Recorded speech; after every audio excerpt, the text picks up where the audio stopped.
balik lagi bareng aku Fitri. Nah, kali ini tuh aku pengen banget sharing gitu ya, tentang diri aku pribadi gitu.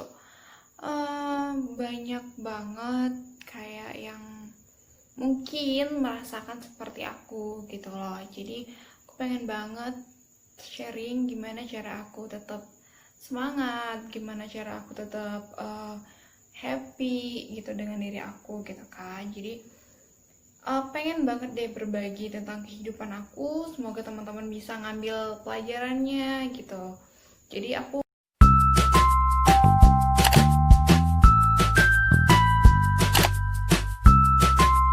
di 10 tahun yang lalu gitu. Jadi saat itu usia aku dua lagi. Saat itu usia aku 14 tahun, aku kelas 2 SMP. Saat itu aku sudah menjadi anak piatu gitu loh, di usia remaja gitu kan. Dan itu kalau bisa aku bilang, aku pribadi aduh aku sampai gemetar mau nangis.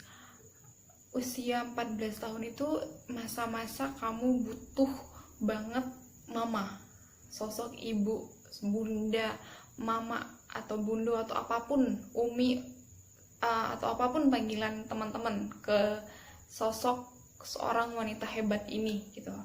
Tapi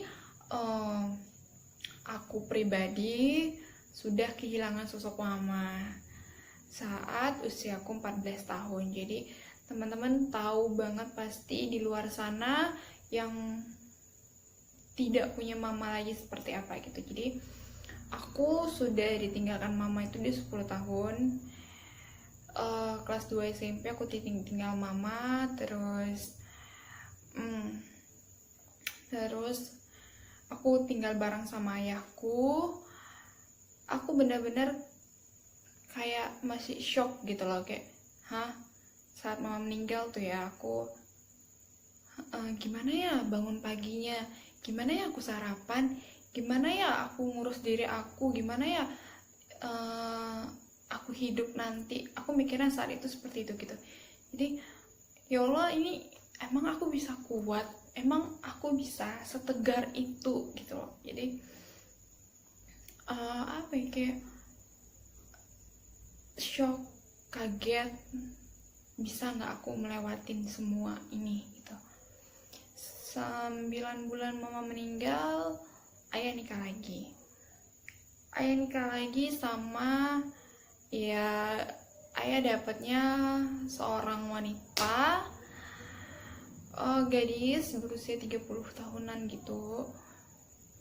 Awalnya baik, 1 bulan 2 bulan baik, tapi siapa yang tahu isi hati orang gitu kan. Aku tidak bilang semua ibu sambung itu jahat, enggak. Pasti ada ibu sambung yang baik, yang benar-benar bisa menerima gitu. Tapi kurang beruntungnya aku mendapatkan ibu sambung yang kurang baik. Nggak cocok dengan aku gitu. Dulu aku berpikir ya, kayak lagu Ratapan Anak Tiri tuh kayaknya nggak ada dirasain orang gitu kan. Kayak itu cuma musik anak, itu cuma lagu anak-anak gitu loh, di salah satu sinetron. Aku berpikirnya dulu gitu. Tapi setelah mama aku sudah tiada, ayahku nikah lagi, kayak ya Allah, ini beneran gitu, ini real, aku merasakannya gitu. Mulai banyak konflik, mulai aku yang mulai aku yang stres, nggak ketulungan gitu. Tapi aku tetap bertahan, tetap stay di situ, tinggal bareng ayah sampai aku lulus SMK. Aku langsung pindah, tidak satu rumah lagi sama ayah, aku benar-benar pindah keluar. Aku tinggal sama mamiku, atau kalau misalnya kami dari orang Karo itu bilangnya mami atau mama gitu. Apa sih kalau bahasa lainnya? Tante aku gitu, tante atau om aku tuh adik dari mamaku gitu. Jadi tinggal di situ di situ aku happy gitu loh, karena omku sama tanteku itu kayak ngasih, ini adek motornya, kalau misalnya mau pergi kuliah nih, motor lo mau kerja, lo mau apa, lo mau kemana, terserah, nih kereta gitu. Kalau kami bilangnya kereta, nih sepeda motornya gitu kan. Jadi kayak ya Allah, setidaknya aku lepas dulu dari kondisi yang kemarin gitu. Aku tinggal bareng sama ayah. Dibilang ayah aku tidak baik, ayahku tuh baik banget. Ayahku tuh sangat sayang banget sama aku karena aku anak tunggal gitu. Jadi aku tidak ada abang kandung, tidak ada kakak kandung, apalagi dikandung gitu ya. Aku benar-benar tunggal saat itu. Jadi aku niat banget kuliah, walaupun saat itu kayak nggak disemangatin gitu. Sampai ayah bilang, adik nggak usah kuliah, nanti kalau putus tengah jalan gimana gitu kan ayah nggak ada uang gitu. Tapi aku kekeh, aku pengen kuliah gitu. Akhirnya aku bukan lagi ngerangka mencari uang kuliah, tapi aku sudah ke tahap yang ngesot mungkin ya, kayak ke tahap yang udah paling bawah deh gitu deh. Aku yang jualan manisan, aku jadi kuli cuci baju gitu. Aku ngerasa aku nggak gengsi, itu halal kok gitu kan, walaupun aku dibayarnya cuman sebulan 200.000 saat itu jadi kuli cuci baju gitu kan. Sampai akhirnya di semester 5 aku dapet bidik misi. Alhamdulillah, rezeki aku memang benar-benar minta sama Allah, ya Allah tolong bantu aku gitu. Aku pengen serius kuliah, tapi aku ngerasa nggak mampu karena benar-benar gak ada yang nolong gitu kan. Aku kuliah, dapat bidik misi, alhamdulillah. Terus karena omku gimana ya ngomongnya ya, pokoknya om sama tante ada permasalahan gitu, sampai akhirnya mereka harus berpisah dan aku pun harus meninggalkan rumah itu gitu. Jadi aku balik lagi sama ayah, nggak nyampe, tidak sampai 1 tahunan dia tinggal sama ayah, karena lagi dan lagi tekanan demi tekanan itu dikasih terus-terusan gitu. Aku pernah ada di titik nol kehidupan aku. Kenapa aku bisa bilang seperti itu, teman-teman? Aku depresi parah, stres parah banget, sampai aku memang tidak terpikir untuk bunuh diri, enggak, aku sama sekali nggak terpikir itu. Tapi aku depresi parah, aku stres parah banget, sampai aku, ya Allah, aku kenapa kayak gini? Aku tuh pengen hidup senang, tenang dengan kehidupan aku sendiri gitu, dengan cita-cita aku, dengan impian aku pengen mewujudkan itu gitu. Jadi tinggal nggak lebih dari 1 tahun sama ayah, aku tinggal lagi di rumah adiknya ayah. Aku tinggal di rumah adiknya ayah, itu pun tidak lama karena omongan kasar yang selalu dikasih setiap hari gitu kan. Hampir setiap hari, aku tidak bilang setiap hari, hampir setiap hari dikasih gitu.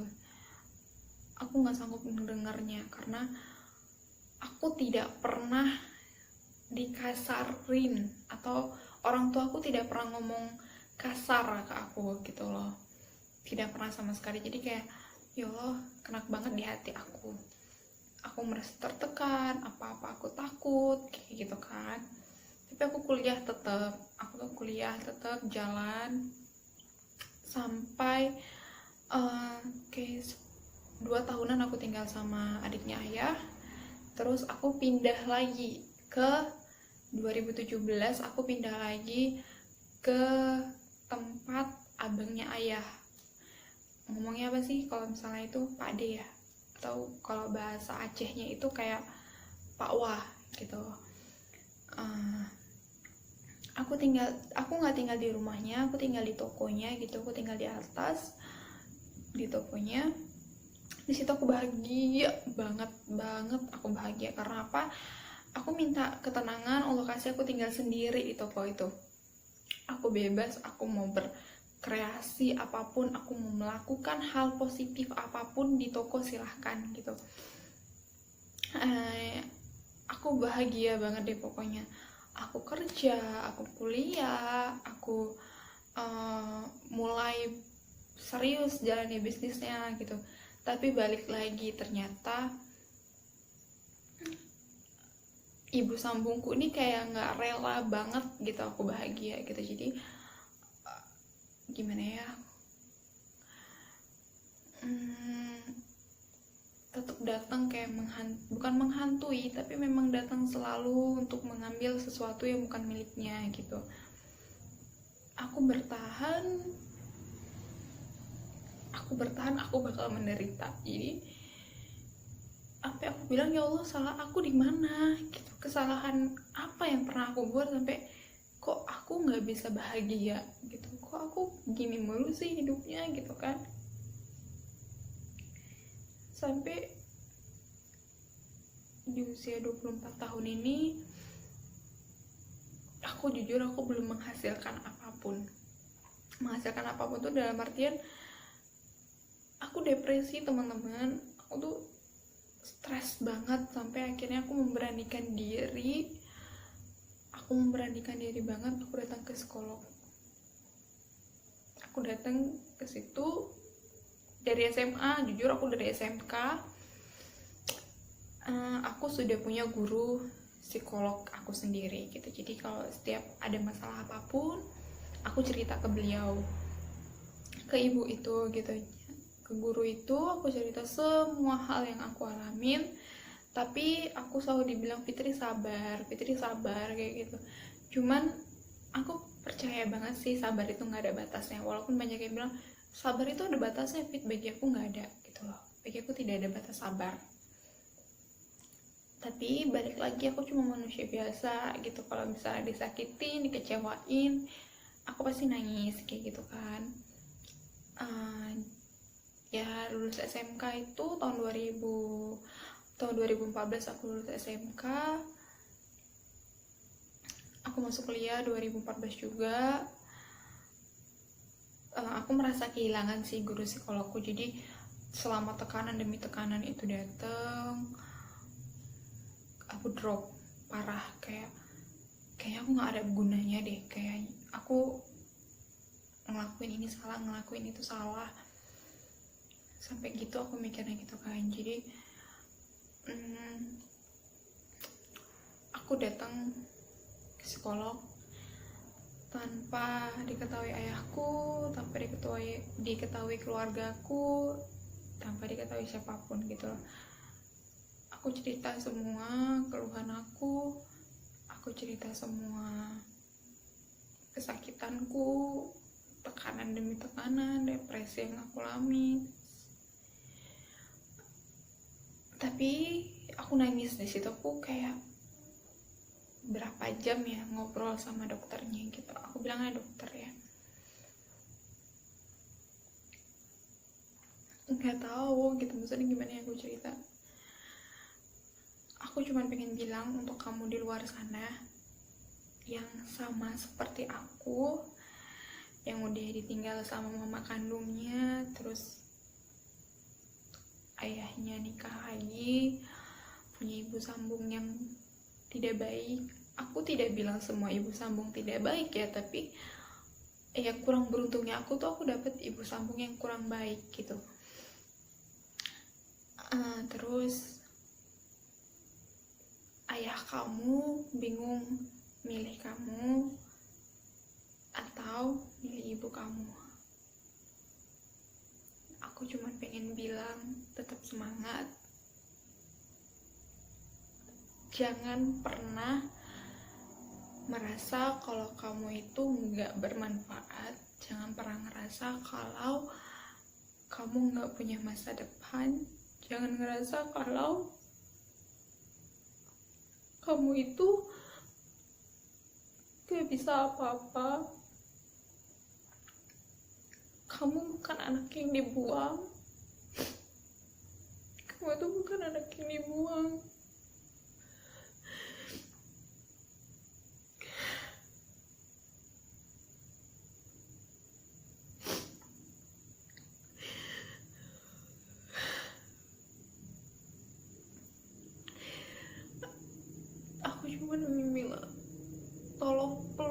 semua impian kalian, tolong peluk semua cita-cita kalian.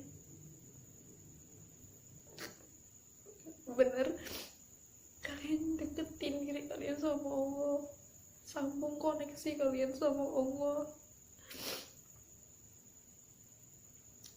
Percaya akan ada hari indah yang udah Allah siapin untuk kalian gitu. Jujur,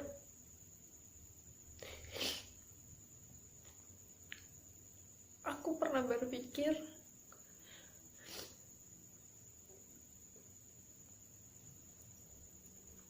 mama aku nggak ada gitu kan, berarti aku salah satu orang yang Allah pilih untuk menjadi orang yang kuat, untuk menjadi orang yang tegar.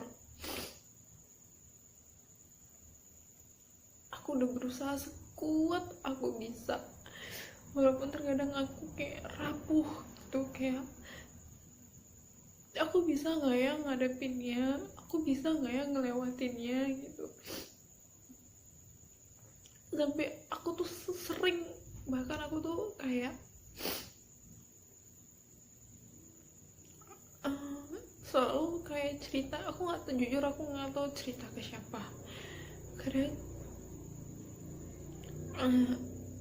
kayak ada yang ngebisikin ke aku gitu, Fit, tahajud yuk gitu. Jadi aku tahajud, aku cerita sama Allah, ya Allah salah aku apa.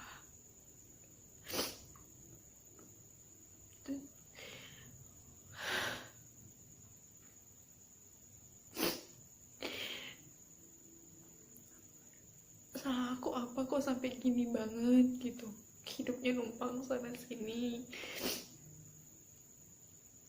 kok kayak sedih banget gitu, dikasihanin orang. Aku sampai bilang kalau ada yang kasihanin aku bilang tolong jangan kasihani aku, tolong kasih aku semangat, aku butuhnya semangat, bukan kan dikasihanin kayak gitu. Dan aku berusaha, dan tahun ini aku pengen bangkit lagi, aku pengen semangat lagi, aku pengen punya hidup yang lebih baik lagi gitu. Aku pengen lebih dekat lagi sama Allah, pengen bener-bener serius ngejalanin bisnisku gitu. Jadi yang ngerasa sama nasibnya seperti aku, yang hidupnya nggak jelas, maksudnya bukan hidup yang nggak jelas kayak tempat tinggalnya nggak jelas, harus numpang sana sini, terus orang tua seperti kurang bertanggung jawab gitu kan. Peluk impian kalian, peluk cita-cita kalian, angkat badan kalian, usaha apapun itu. Jangan pernah berpikir bahwa hidup kalian itu gak berguna.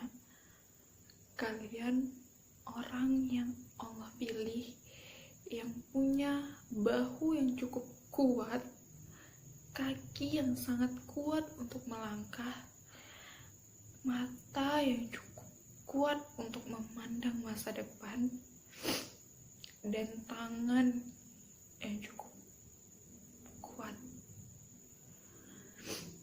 Beruntung kalau teman-teman punya kakak atau abang untuk berbagi, sedangkan Fitri enggak. Semua tanggung sendiri gitu. Sakit lo tanggung sendiri, apapun tanggung sendiri gitu. Jadi kalau Fitri bisa bangkit, teman-teman seharusnya jauh lebih bisa.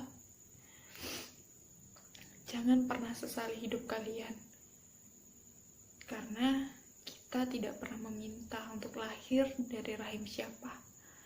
Kita tidak pernah meminta orang tua kita seperti apa. Saat kita sudah memiliki seperti ini, kehidupan seperti ini, pasrah sama Allah boleh. Nasib bisa diubah. Tetap semangat, jangan nyerah. Nggak apa-apa, Sekarang usaha dulu. Setahun, 2 tahun, 3 tahun itu masa waktu kamu berproses untuk sukses. Nggak apa-apa miskin dulu, nggak apa-apa makan sehari cuma sekali doang, nggak apa-apa kemana-mana jalan kaki, nggak apa-apa kalau sekarang kulitnya hitam, nggak apa-apa sekarang dihina orang, diledekin orang, dipandang sebelah mata sama orang, nggak apa-apa. Tapi ingat, wajah orang itu baik-baik dan cuman bilang, hinaanmu akan aku balas dengan prestasiku. Nggak salah kalau misalnya kayak Fitri perginya ke psikolog gitu kan, nggak masalah cerita segalanya, karena itu akan ngebuat lega. Aku nggak gila aku pergi ke psikolog. Aku nggak stres. Maksud stres tuh kayak aku bukan stres yang berat banget gitu, enggak. Aku tertekan, aku depresi, aku sampai hanya diam di rumah seperti orang linglung kayak gitu. Tapi pergi psikolog nggak ngebuat aku gila kok gitu. Aku memberanikan diri pergi ke psikolog, menceritakan semuanya dan dicari solusi gitu. Jangan pernah nyerah ya sama kehidupan. Ibadahnya diperbaiki lagi, usahanya diperbanyak lagi, doanya diperbanyak lagi, bahunya dikuatkan lagi. Dunia ini bercandanya itu udah kelebihan. Kalau kamu lemah, kamu akan kalah. Jangan kalah sama semuanya. Tetap semangat ya. Kita adalah orang yang dipilih Allah untuk menjadi orang yang kuat, orang yang tegar, orang yang harus tetap semangat. Percaya deh, akan ada hari indah setelah hari ini. Yang punya nasib seperti Fitri, udah anak tunggal, ditinggal mama, terus hidupnya numpang sana sini, pernah menutup rapat-rapat impian dan cita-citanya gitu. Kalau ada yang seperti ini, kita senasib. Tapi jangan pernah ngebuat kamu nyerah. Tetap semangat. Semangat, harus banget semangat. Karena kamu adalah orang yang hebat. Orang yang sangat hebat. Sekarang kita berjuang ya. Kita berjuang sama-sama. Kita gandengan tangan. Kita ngebuktiin sama dunia bahwa kita bukan orang lemah. Kita adalah orang hebat. Aku percaya setelah ini aku akan punya masa depan yang cerah. Aku pasti bisa. Semangat ya teman-teman. Sharing aku tentang kehidupan aku segitu dulu gitu. Yang punya nasib, bukan nasib sih, tapi kayak yang punya cerita sama seperti Fitri, tetap harus semangat. Ayo kita berbagi cerita. Coba teman-teman nanti setelah lihat video aku ini komen kehidupan kalian seperti apa. Kita berbagi cerita di sini. Aku mungkin akan ada sharing yang lain gitu ya. Terus semoga teman-teman bisa mengambil pelajaran dari kisahku ini, tetap semangat, jangan pernah nyerah. Kalau kamu lelah boleh berhenti, tapi bukan untuk menyerah. Ya, kamu boleh. Kalau kamu lelah, kamu boleh istirahat, bukan untuk berhenti apalagi menyerah. Tetap semangat ya. Sampai jumpa lagi. Bye.